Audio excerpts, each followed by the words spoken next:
گونج آنے لگ پڑی، یا رسول اللہ صلی اللہ علیہ وسلم وہ کون سے ہیں جو بندے کو ہلاک کر دیں گے، تباہ کر دیں گے، برباد کر دیں گے؟ سنیے گا میرے بھائیو، جمعے پہ آنے والوں، میرے محبوب صلی اللہ علیہ وسلم نے فرمایا پہلے نمبر کے اوپر ہے الشرک باللہ، اللہ کے ساتھ کسی کو شریک شرک نہیں کرنا،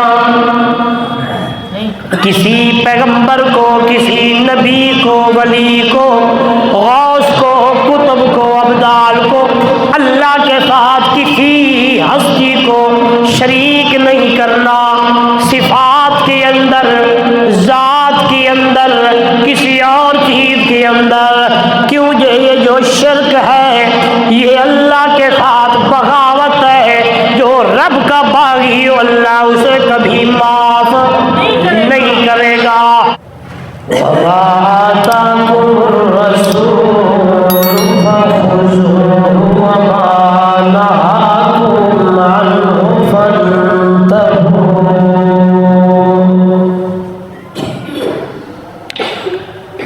قال النبي صلى الله عليه وسلم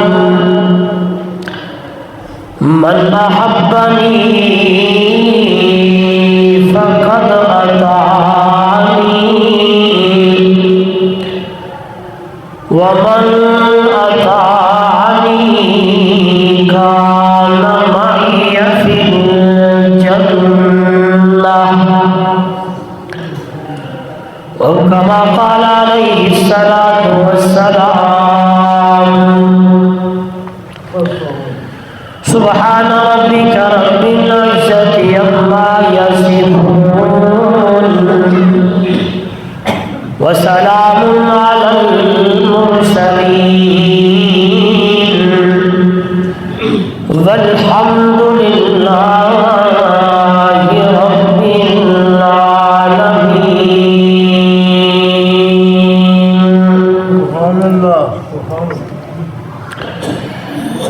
گر جنت میں جانے کا ارادہ ہو تمانی کا، گر جنت میں جانے کا ارادہ ہو تمانی کا، گلے میں توبہ ڈالو محمد کی غلامی کا۔ اللہم صلی علی محمد وعلی آل محمد کما صلیت علی ابراہیم وعلی آل ابراہیم انک حمید مجید۔ اللہم بارک علی محمد وعلی آل محمد کما بارکت علی ابراہیم وعلی آل ابراہیم انک حمید مجید۔ معزز محترم مکرم سامعین، دوستو بزرگوں، گزشتہ 4 سے 5 جمعۃ المبارک سے ہمارے درمیان ایک گفتگو کا سلسلہ جاری اور ساری ہے، جس کا خلاصہ یہ ہے کہ انسان کی کامیابی، کامرانی اللہ اور اس کے رسول صلی اللہ علیہ وآلہ وسلم کی اطاعت میں ہے۔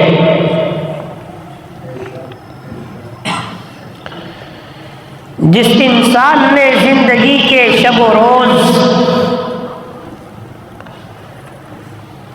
زندگی کے معاملات، زندگی کے حرکات و سکنات قرآن و سنت کے مطابق ڈھال لیے، وہ انسان ہمیشہ ہمیشہ کے لیے کامیاب اور کامران ہو جائے گا۔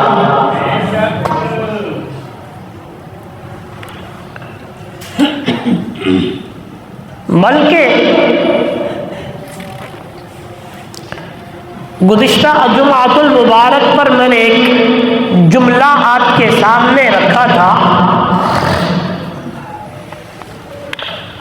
ہر وہ کام جو انسان کی صحت، انسان کے دبدبے، روب، انسان کی انسانیت کے لیے جو چیزیں فائدہ مند ہیں، اللہ اور اس کے رسول نے اس کے کرنے کے لیے حکم فرمایا۔ سبحان اللہ، سبحان اللہ۔ اور جو انسان کی انسانیت کے لیے، اس کی صحت کے لیے، اس کے دبدبے وقار کے لیے نقصان ہے، اللہ اور اس کے رسول نے ان چیزوں سے منع فرمایا۔ کبھی کبھی میں حیران ہوتا ہوں مطالعہ کرتے ہوئے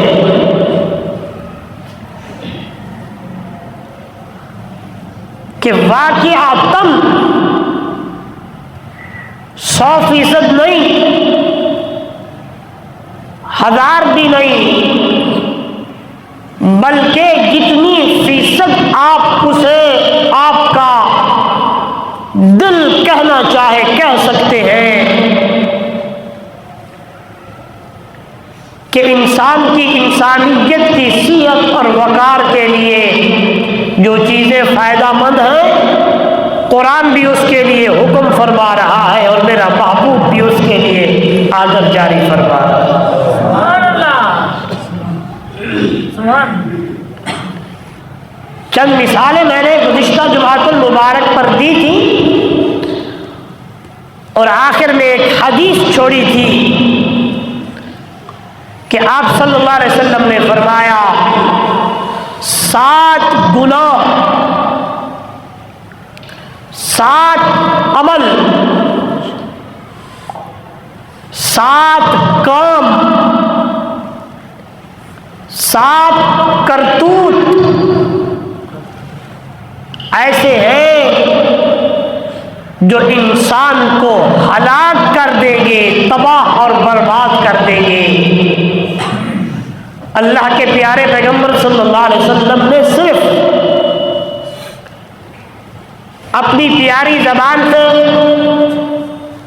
یہ ارشاد فرمایا کہ 7 مہلک گناہ ہیں، ہلاک کر دینے والے ہیں۔ میرے صحابہ، آنے والی امت، ان 7 گناہوں سے آپ نے بچنا ہے۔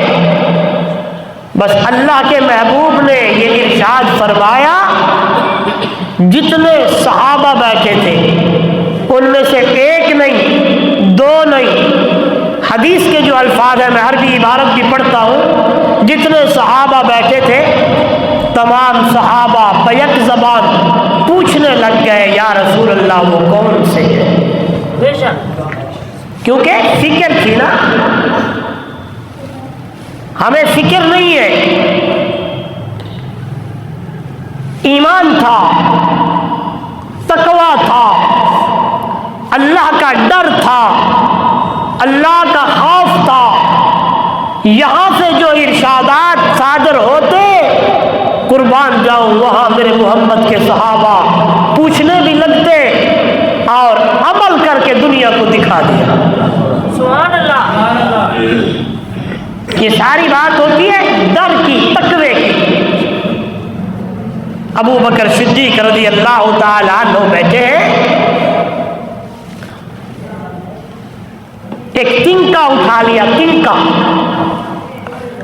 اور ابو بکر وہ ہستی ہے، انشاءاللہ اگلے جمعے پہ آئے گا خطبہ ابو بکر صدیق کے فضائل میں، کیونکہ 22 جمادی الثانی سیدنا ابو بکر صدیق رضی اللہ تعالیٰ عنہ کے وفات کا دن ہے، اور یہ جو مہینہ اسلامی مہینہ چل رہا ہے اس کا نام بھی جمادی الثانی ہے۔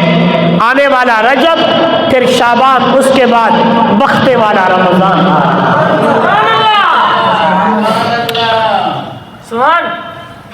ابو بکر صدیق وہ ہستی ہے جن کے لیے میرے نبی نے فرمایا میں نے تمام لوگوں کے حساب دنیا میں چکا دیے، احسانات دنیا میں ان کے بدلے دے دیے، ایک بندہ میرے کو رہ گیا ہے۔ قیامت والے دن میرے احسانات جو اس نے میرے اوپر کیے ہیں میرا رب چکائے۔ لوگ بیٹھے ہیں، پوچھنے والوں نے پوچھا وہ کون ہے؟ تو میرے محبوب نے ابو بکر کا ہاتھ پکڑ لیا، فرمایا یہ میرا یار ابو بکر صدیق ہے رضی اللہ تعالی۔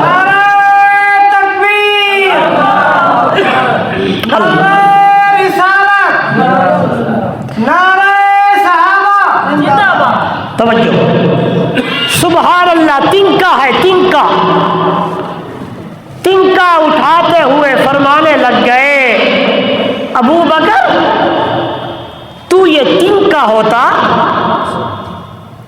ہوا کا جھونکا آتا اور تجھے وہ ہوا کا جھونکا اڑا کے جنگل میں لے جاتا، اڑتا اڑاتا کبھی کہاں جاتا کبھی کہاں جاتا، تاکہ قیامت والے دن رب کی دربار میں تجھے پیش نہ ہونا پڑے۔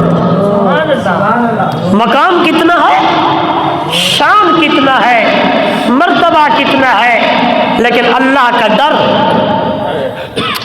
بولے تو صحیح، اللہ کا ڈر کتنا ہے، خوف کتنا ہے۔ کبھی کیا فرماتے ہیں، کبھی کیا فرماتے ہیں۔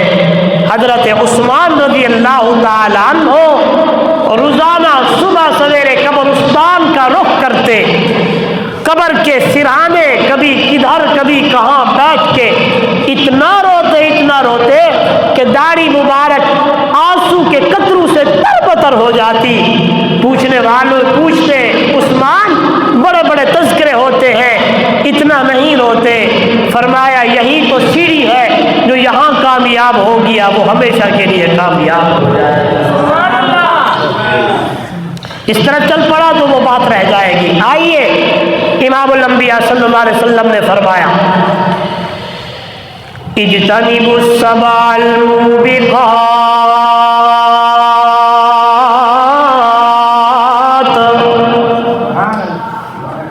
اے میرے صحابہ 7 مہلک گناہ ہے،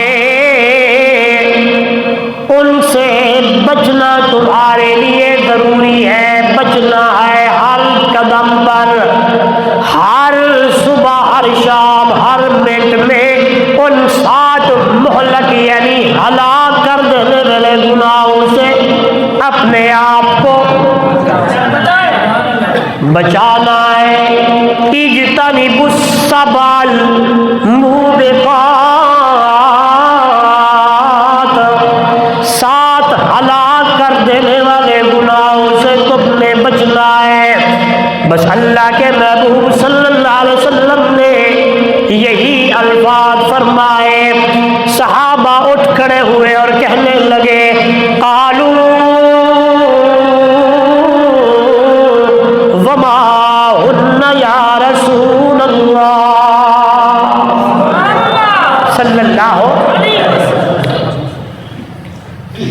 بیک زبان گونج آنے لگ پڑی، یا رسول اللہ صلی اللہ علیہ وسلم وہ کون سے ہیں جو بندے کو ہلاک کر دیں گے، تباہ کر دیں گے، برباد کر دیں گے؟ سنیے گا میرے بھائیوں، جمعے پہ آنے والوں، دور دراز قرب جوار سے تشریف لانے والوں، میرے محبوب صلی اللہ علیہ وسلم نے فرمایا پہلے نمبر کے اوپر ہے الشرک باللہ، اللہ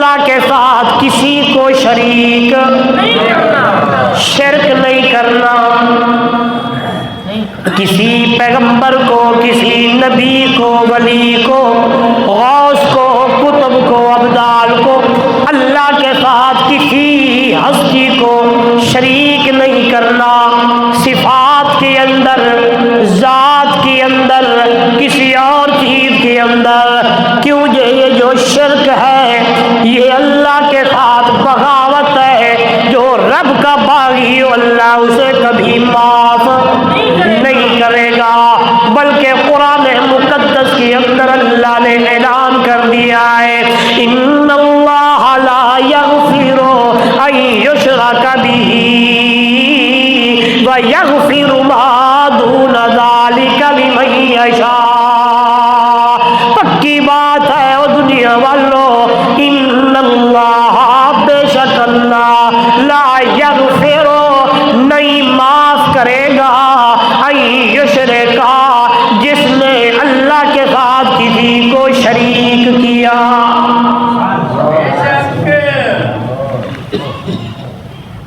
سجدہ اللہ کا ہے، بندے نے غیر اللہ کے سامنے ٹکرے مارنا شروع کر دی، منت اور منوتی اللہ کے نام کی ہے، بندہ نے غیر اللہ کے نام کی دینا شروع کر دیے، اٹے گھٹے بکرے چھترے ساری چیزیں اللہ کے نام کی ہے، بندہ نے غیر اللہ کے نام دینا شروع کر دیے، سجدے طواف یہ ساری چیزیں اللہ کے نام کی ہے۔ یاد رکھنا جس بندے نے اللہ کے ساتھ کسی کو شریک کر دیا ہے، بلکہ قرآن مقدس کے اندر اللہ نے یہ بھی ساتھ اعلان کر دیا ہے مشرک بندہ ہو اللہ کے ساتھ شریک کرنے والا، میرا پیغمبر میں اللہ تیرے اوتے حکم جاری کر رہا ہوں، تجھے آرڈر کر رہا ہوں، تیری امت کے اندر سارے لوگ ہیں، وہ یہودی بھی، عیسائی بھی، مشرک بھی، مسلمان بھی، مومن بھی، لیکن میرا پیغمبر خیال کرنا کبھی کسی مشرک کے بارے میں اللہ کی دربار میں آ کے اس کی بخشش کے لیے دعا نہیں ہو کرنی۔ غور کرنا، یہ اپنی طرف سے نہیں ہے، قرآن پڑھتا ہوں، قرآن مقدس کی آیت ہے، یعنی اللہ اپنے نبی سے یہ کہہ رہے ہیں میرا پیغمبر جو مشرک و شرک کرے اس کی میری دربار میں آ کے تو نے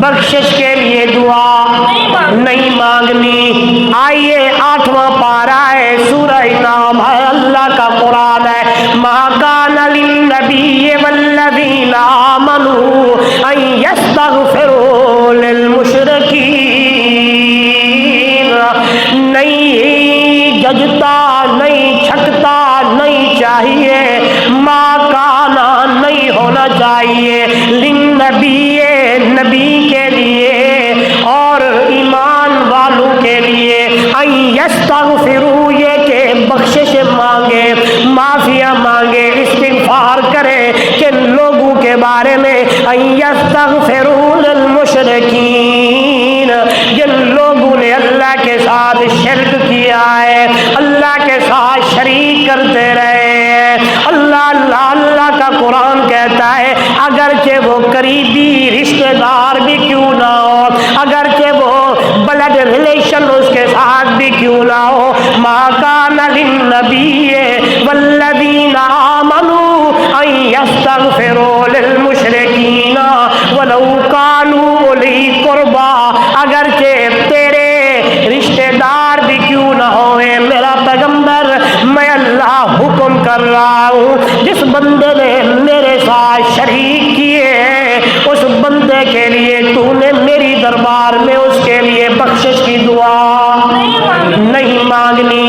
اللہ کے نبی کو بھی کہا گیا ہے، ایمان والوں کو بھی کہا گیا ہے، ایمان والوں تم نے بھی میری دربار میں آ کے مشرک کے لیے استغفار نہیں ہو کرنا، جب بھی مانگنا ہے مومن بندے کے لیے، مسلمان کے لیے، جب بندہ اللہ کی دربار میں آتا ہے اور یوں کہنے لگتا ہے اللہم اغفر لحینا ومیتنا وشاہدنا وغائبنا وصغیرنا وکبیرنا وذکرنا وانثانا، اللہم من احییتہ منا فاحیہ علی الاسلام ومن توفیتہ منا فتوفہ للایمان۔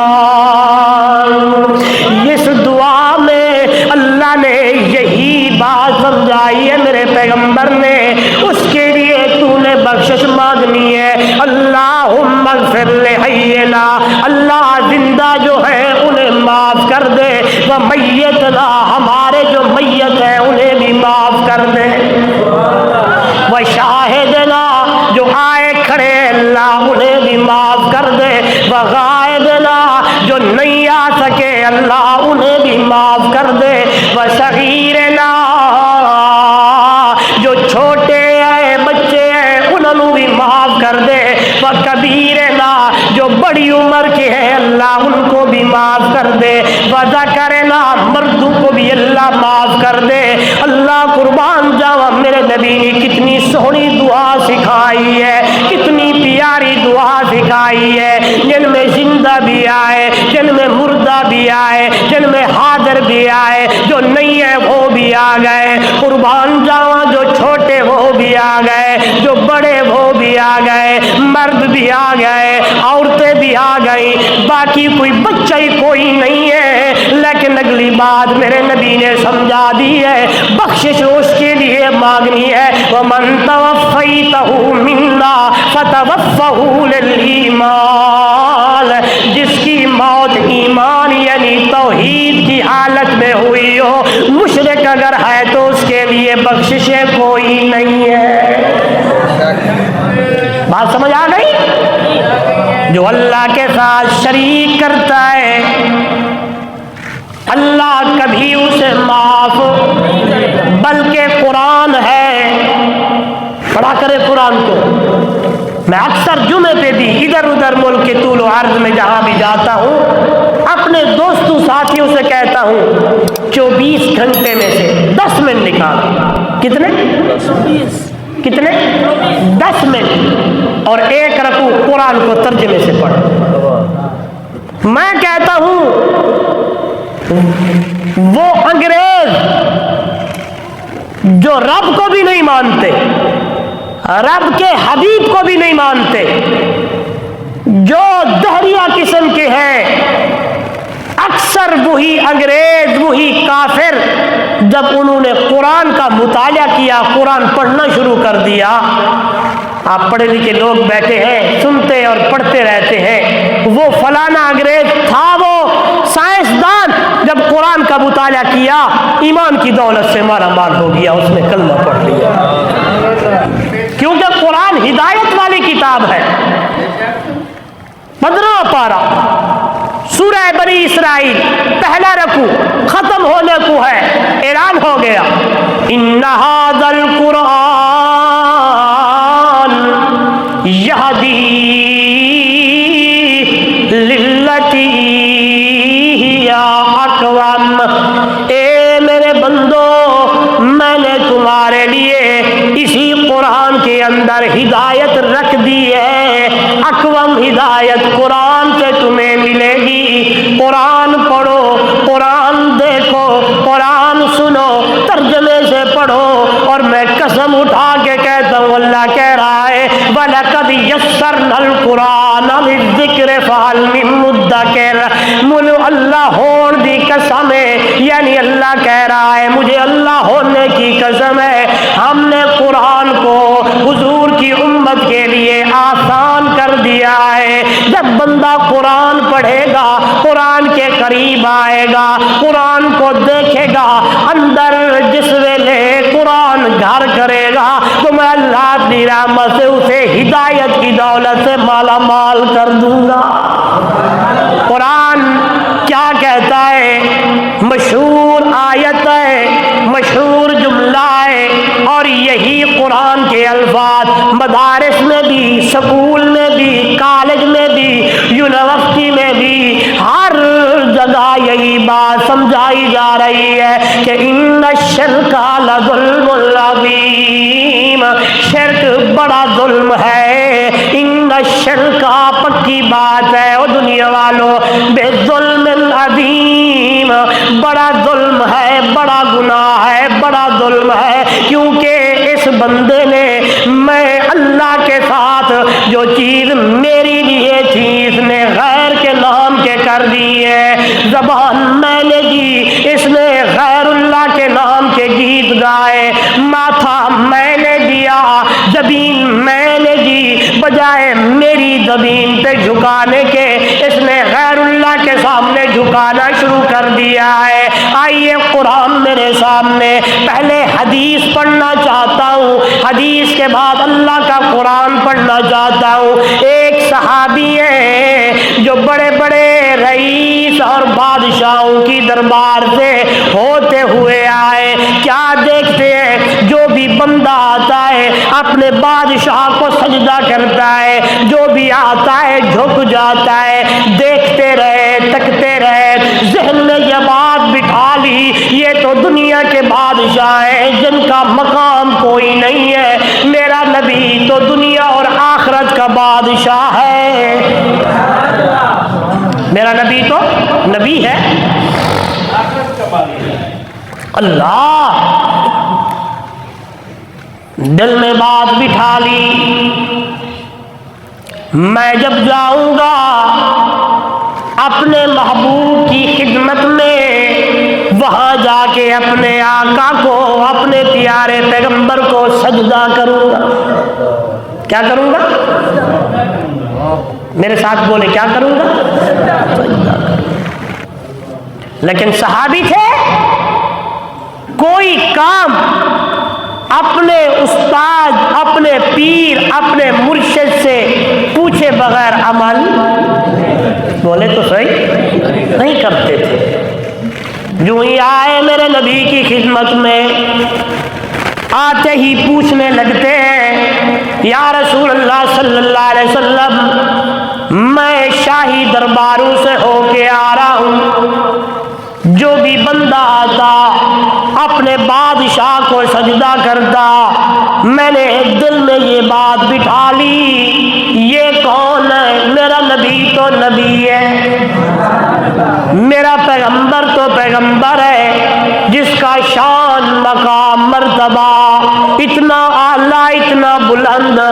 سنیے گا، میں اکثر یہ جملہ کہتا رہتا ہوں، ایک طرف پورا جہان ہوئے، دوسری طرف میٹھا مدنی محمد جوان ہوئے، ہم سب کا ایمان اور عقیدہ ہے پوری کائنات کا شان و مقام کم ہے، میرے میٹھے مدنی محمد کا شان زیادہ ہے۔ صحابی رسول کہنے لگے، میں نے دل میں یہ بات بٹھا لی تھی، جب اللہ کے محبوب کی خدمت میں جاؤں گا، آپ صلی اللہ علیہ وسلم کو سجدہ کروں گا، وہاں جا کے جھکوں گا، بس صحابی کی کہنے کی دیر تھی، یا رسول اللہ مجھے اجازت دیجئے۔ بس اللہ کے محبوب صلی اللہ علیہ وسلم نے ارشاد فرمایا، میرا یار، میرے صحابی، میرے شاگرد، سن، میری شریعت میں سارے سجدے اللہ کے لیے ہیں، توجہ کرنا، اگر میں محمد کی شریعت میں سجدہ جائز ہوتا، تعظیم والا جو پہلے شریعتوں میں جائز تھا، تعظیم کا سجدہ، عبادت کا وہاں بھی جائز نہیں تھا، عبادت کے سجدے پہلی شریعتوں میں بھی اللہ کے لیے تھے، لیکن تعظیم کا سجدہ اجازت تھی کسی کی بڑائی کے لیے، کسی کی بلندی کے لیے، کسی کے شان و مقام کے لیے، جیسا کہ حضرت آدم علیہ السلام کے بارے میں اللہ نے فرشتوں کو حکم دیا تھا کہ اسجدوا لآدم، آدم کو سجدہ کرو، یاد رکھنا وہ سجدہ عبادت کا نہیں تھا، وہ تعظیم کا سجدہ تھا۔ اللہ نے آدم علیہ السلام کے انسان کے مقام کو بیان کرنا تھا، انسان کی بلندی اور رفعت کو بیان کرنا تھا، فسجدوا الا ابلیس، ساروں نے سجدہ کر لیا مگر ایک رہ گیا جس کا نام تھا شیطان، ابلیس، ابا، اس نے انکار کر دیا، سجدہ نہ کیا۔ آئیے موضوع پہ لے جانا چاہتا ہوں، یعنی پہلی شریعتوں میں تعظیم کا سجدہ جائز تھا۔ سنیے کہ میرے نبی نے فرمایا صلی اللہ علیہ وسلم، وہ میرے صحابی، میرے شاگرد، اگر میری شریعت میں تعظیم کا کا سجدہ جائز ہوتا تو میں محمد صلی اللہ علیہ وسلم آرڈر کر دیتا، حکم کر دیتا، اعلان کر دیتا کہ بیوی اپنے شوہر کو سجدہ کرے تعظیم والا، تاکہ قرآن جو میرے سامنے ہے الرجال قوامون علی النساء، مرد عورتوں پہ حاکم ہے، حاکم اللہ نے مرد کو بنایا ہے، عورتوں کو اللہ نے محکوم بنایا ہے، ہائے بادشاہ مرد کو بنایا ہے، رعایا عورتوں کو بنایا ہے، حاکم اللہ نے مرد کو بنایا ہے، عورتوں کو اللہ نے پابند بنایا، محکوم بنایا۔ لیکن اللہ معاف کرے، آج حکومت چپ ہو گئے، عورتیں زور پڑ گئی، واہ جی واہ، شادی پہ نہ کوئی ناچ، نہ گانا، نہ ڈھول، نہ دھمکا، نہ پٹاخے، نہ یہ چیزیں، لوگ کیا کہیں گے؟ نہیں، یہ سب کچھ ہونا ہے۔ خان صاحب، جام صاحب اب چپ کر کے بیٹھے ہوئے ہیں، ٹھیک ہے جی جیسے آپ کا حکم۔ اللہ، ناراض نہیں ہونا، یہ حق بات ہے، سن کے جایا کرے اور اپنے ایمان کو مضبوط کیا کرے کہ انسان مرد کو، یہ قرآن ہے، میرے الفاظ نہیں ہے، یہ قرآن ہے، الرجال قوامون علی النساء، مردوں کو اللہ نے حاکم بنایا ہے، مردوں کو اللہ نے ایک طاقتور بنایا ہے، حاکم بنا دیا ہے، عورتوں کے اوپر عورتیں محکوم ہیں، مرد اب تو بادشاہ بھی عورتیں۔ انشاءاللہ کبھی کبھی خیال آتا ہے، میں انشاءاللہ میں مہینہ ڈیڑھ انشاءاللہ جمعے پہ ادھر ہوں تو آپ کو ہدہد کا واقعہ بیان آپ کے سامنے کروں گا۔ ہدہد سمجھتے ہیں؟ یہ پرندہ ہے جسے ہم درخان پکھی کہتے ہیں، مختلف نام ہے اس کے۔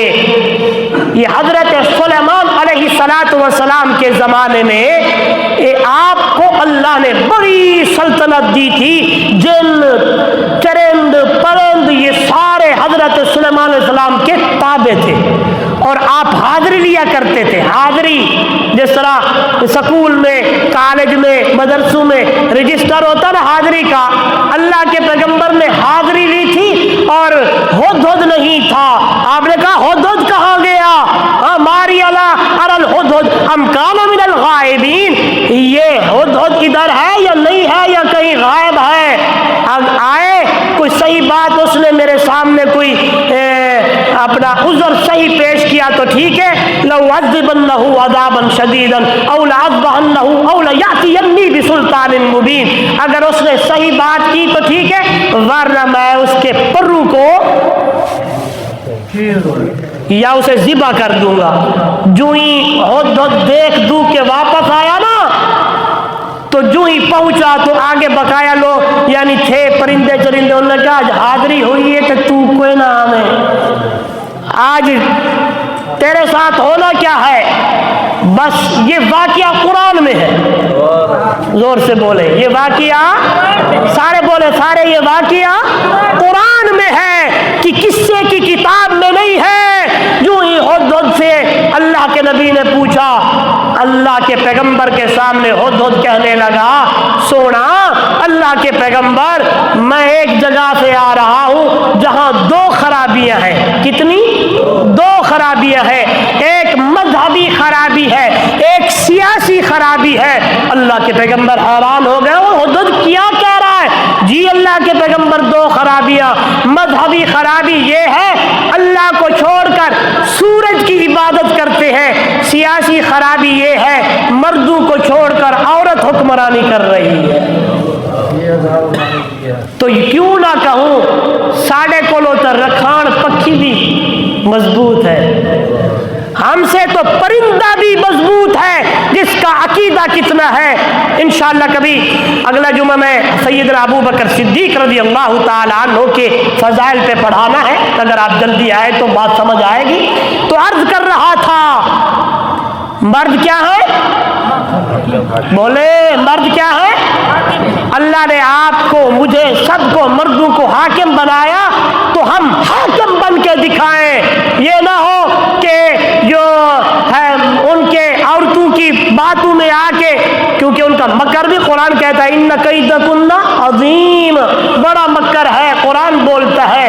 تو ان کے فریب میں بدل آئے, ڈٹ جائے اللہ کے قانون پر, رب کے قرآن پر, پیارے پیغمبر صلی اللہ علیہ وسلم کے فرمان پر ڈٹ جائے. جو مرضی ہوتا ہے ہو جائے. خدا کی قسم یہاں ڈٹ جانا میرا اور آپ کا کام ہے, رحمت برسانا محمد کے خدا کا کام.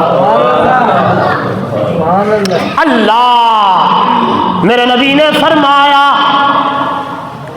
میرے صحابی اگر میری شریعت میں تعظیماً سجدہ جائز ہوتا تو میں حکم کرتا بیوی کو کہ اپنے شوہر کو. قرآن سامنے, المساجد للہ فلا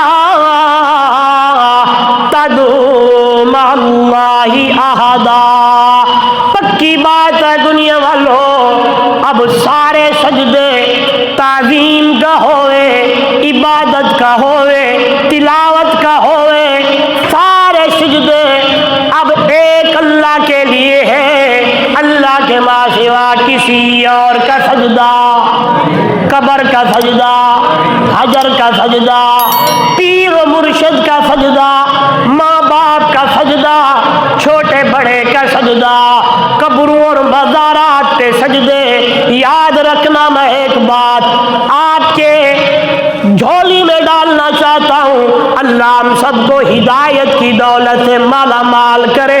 اگر میرے نبی اگر اللہ کے ماں سوا کسی اور قبر کا, اللہ کے ماں سوا کسی اور ہستی کا سجدہ جائز ہوتا تو دنیا میں اللہ کے بعد ایک ہستی ہے جس کا شان, مقام, مرتبہ, بلندی خدا کی قسم پوری کائنات سے اعلیٰ ہے, جس کا نام آمنہ در یتیم سہرا محمد رسول اللہ صلی اللہ علیہ وسلم ہے. یاد رکھیے گا اللہ کے ماں سوا کسی اور کا سجدہ جائز ہوتا تو قربان جاواں میرے نبی کا سجدہ جائز ہوتا. اللہ کے ماں سوا کسی اور کا سجدہ ہوتا تو یاد رکھنا میرے نبی کی قبر کا سجدہ ہوتا.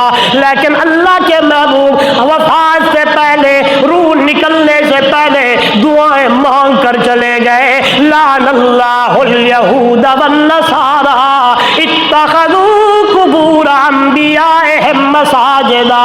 اللہ یہود و نصارہ پہ لعنت کرے جنہوں نے اپنے پیغمبروں کے قبروں کو سجدہ گاہ بنا لیا ہے. اے میرے اللہ, اے میرے کریم اللہ, اے میرے رحیم اللہ, اے میرے مہربان اللہ, میں تیری دربار میں التجا کرتا ہوں, میں محمد کی قبر کو سجدے سے محفوظ رکھنا, میری قبر پہ کوئی سجدہ آ کے نہ کرے. میں کہتا ہوں اللہ نے میرے نبی کی دعا کو ایسا قبول کیا, ایسا قبول کیا. آج کوئی اشارہ بھی کرے تو اللہ نے ایسے بندے مقرر کر دیے, فرمایا نہیں اسی کی دربار میں جاؤ جس نے یہ ہستی بھی جب اسے بھی ضرورت پڑتی یہ ہستی بھی اللہ کی دربار میں جاتی. امیر شریعت سید عطا اللہ شاہ بخاری سب کہہ دے رحمہ اللہ تعالی, بڑے عظیم انسان گزرے ہیں, ختم نبوت کے مجاہد, فرماتے ہیں جب میں نے اپنے محبوب کی شان کو, مقام کو, مرتبے کو پڑھا, دل میں خیال آیا عطا اللہ جھک جائے اسی کے سامنے جس کا اتنا شان اور مقام ہے. جب میں نے سیرت کا مطالعہ کیا تو شان والا نبی بھی اسی کی دربار میں جھکا ہوا ہے. پھر میں نے کہا